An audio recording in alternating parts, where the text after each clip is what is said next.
Hello and welcome to today's Queer Spirit video. Today we are going to be talking about one of our queer ancestors, Stormé Delarverie, one of the heroes of Stonewall. She was born in 1920 to a white father and a black mother. She was bullied a lot as a child, and so as a teenager she joined the circus and did acts on horseback until an injury stopped her from doing that.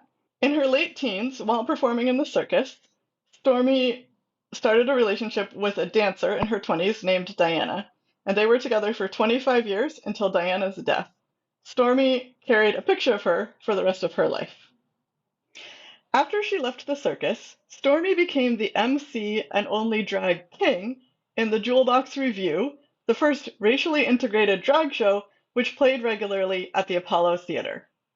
She was often wearing a tailored suit and a mustache, which apparently was quite a striking figure and inspired many other butch lesbians of the time to adopt similar dress.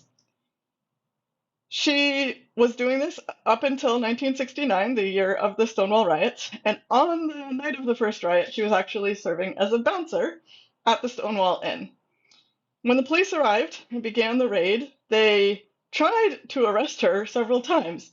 Apparently, she kept getting away from them, and then they would chase her and catch her again and attempt to arrest her again, and she would get away again.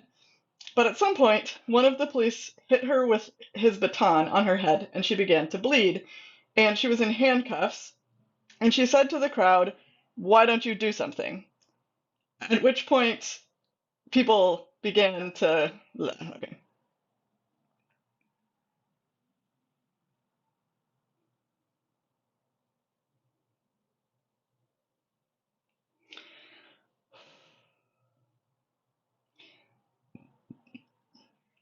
On the night of the first... On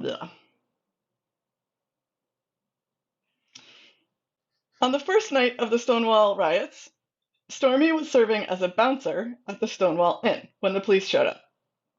The story goes that they attempted to arrest her several times, but she kept breaking free, at one point doing so by punching one of the officers, until they finally caught her when one of the officers hit her over the head with a baton and started her head bleeding, and also managed to get her into handcuffs.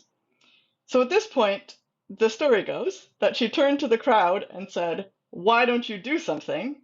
At which point the police threw her into the back of a police van, to which one in the crowd responded by throwing a brick, the so-called first brick of the Stonewall riots, which, according to the story, was the beginning of the cascade that became Stonewall. So there isn't sort of concrete evidence that she was actually the person who inspired the first brick, and it's likely that there were a lot of skirmishes happening at different places in and around the Stonewall Inn that kind of came together into the Stonewall riot, but she was certainly there, that's definitely sure, and she was definitely a part of it. And this story has been told by a number of different people who were there, and nobody else has been posited as the person it was, so I think it's probably true.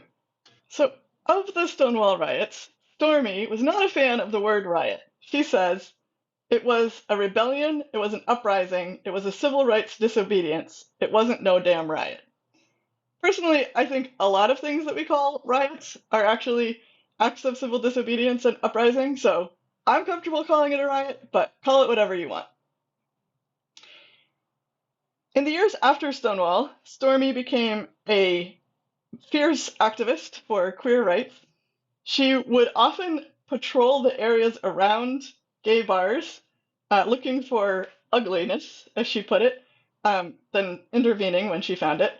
She remained a bouncer at lesbian bars until she was in her 80s.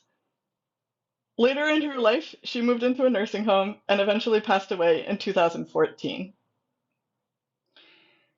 Stormé, we honor you for your fierce commitment to the protection of the queer community, and we ask that your words ring in our ears and in our heart whenever we see injustice. Why don't you guys do something? Let's get out there and do something in honor of Stormé. Thanks for watching.